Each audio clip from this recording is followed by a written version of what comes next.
Hey viewers, it's Ken here with Farm Life.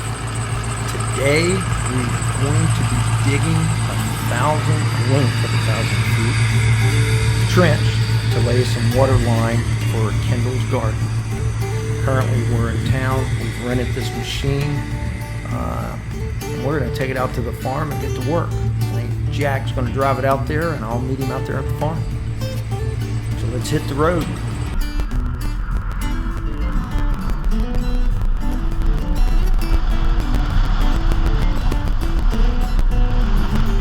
So this machine, as we're driving out, it is a small Bobcat, perfect for the job that we're going to do today. As you can see, we're at the farm.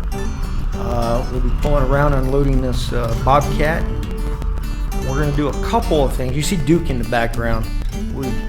Great dog. He always barks when we pull up. We still don't know what other reason we need him for, but he'll tell you when someone's in the driveway. This is the small New Holland. We're going to load or put a subsoiler on this New Holland, and we're going to trench in front of the excavator to loosen up the soil. Great tool for doing this. As you can see, I'm pretty deep in the ground, and we're going to come behind with this excavator and dig about a 2-foot trench. And the reason we want to go 2 feet is although we're in North Carolina, it still can get cold here. We don't want this to freeze. So we're going to move this dirt, and we'll see Jack on the excavator. He's going to be my driver on the excavator today. And you'll also see, I think that's me in the background, digging out some of the dirt where the cows continually knock it into the hole, or the trench, ditch. These calves are extremely curious. They also like that soil that we're digging up. They like to sniff it and lick it. It's all good. You can see one calf there getting ready to get down in the hole,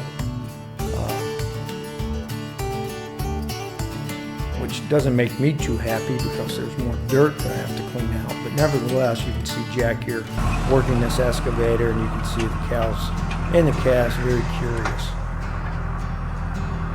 So we're going to get them out of the way because they're just going to make a mess and make it worse for me and more work for Jack to clean back out.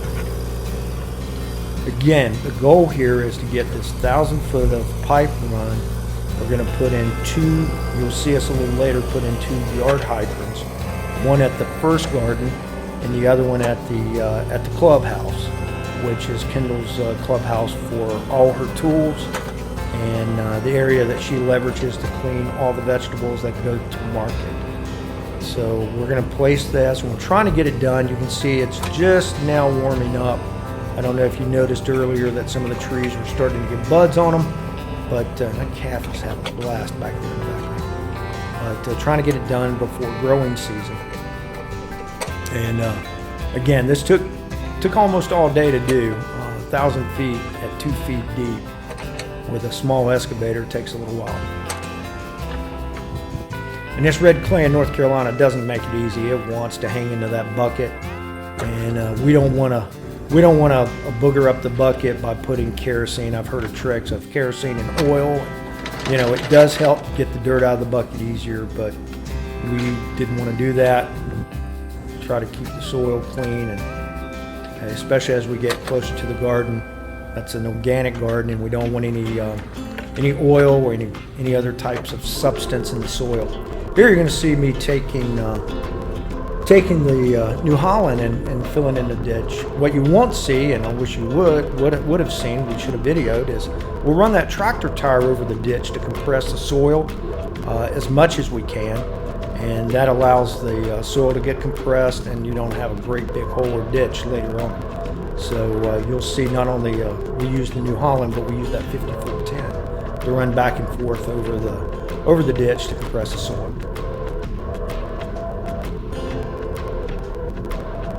You'll also see the black piping that we're running there to the left. That black piping is a 1 inch, and I highly recommend a 1 inch pipe. Do not use 3/4 inch piping. As soon as you use 3/4 inch piping, you're going to regret it because you're going to lose your power.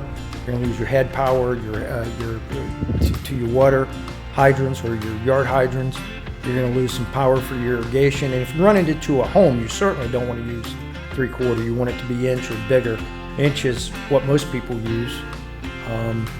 Okay guys, as you can see in the background, that's the 1-inch pipe. As I talked about earlier, you definitely want to use 1 inch. Now this is the first yard hydrant that I'm putting in. And again, we'll put a second one in, but this one will run it straight through.